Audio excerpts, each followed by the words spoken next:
Hi hello welcome to మగువా channel.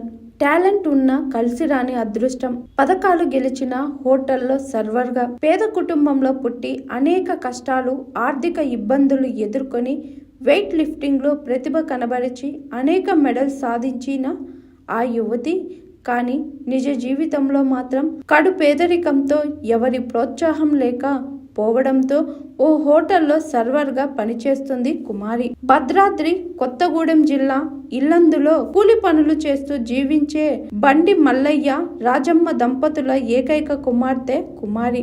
వ్యక్తిగత జీవితంలో ఎన్నో ఇబ్బందులు ఉన్న పవర్ లిఫ్టింగ్ పోటీలో రాణిస్తుంది కుమారి. ఇప్పటి వరకు తమిళనాడు, జార్ఖండ్, మహారాష్ట్ర, తెలంగాణలో నిర్వహించిన జాతీయ స్థాయి పోటీల్లో 4 మెడల్స్లో 1 వెండి, 3 రజితం, రాష్ట్ర స్థాయిలో 20 బంగారు పథకాలను గెలుచుకుంది కుమారి. మార్చి నెలలో భద్రాచలంలో జరిగిన 6 జిల్లా స్థాయి పవర్ లిఫ్టింగ్ 57 కిలోల విభాగంలోనూ స్వర్ణం సాధించింది కుమారి.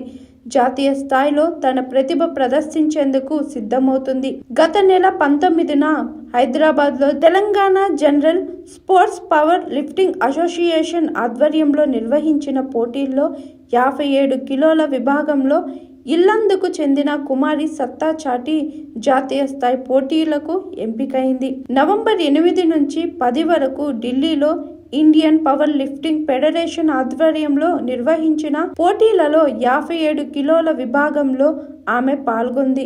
నిరుపేద కుటుంబంలో పుట్టి నేషనల్ స్థాయి వరకు ఎదిగిన కుమారి ప్రేమ వివాహం చేసుకుంది.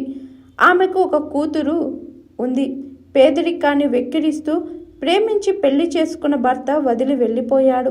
దీంతో కూతురి పోషణ కోసం నేడు హోటల్లో సర్వర్గా పనిచేస్తుంది కుమారి. నేషనల్ స్థాయికి సెలెక్ట్ అయిన స్పాన్సర్స్ దొరక్క దిక్కుతోచని పరిస్థితుల్లో హోటల్లో చేసుకొని జీవనం కొనసాగిస్తుంది.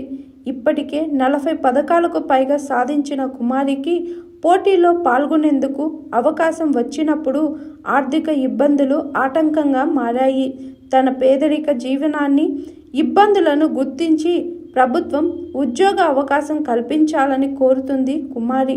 ప్రభుత్వం స్పాన్సర్లను ప్రోత్సహిస్తే పవర్ లిఫ్టింగ్లో నేషనల్ లెవెల్లో కూడా పథకాలు సాధిస్తానని చెబుతుంది Kumari. Hi, this is Swathi.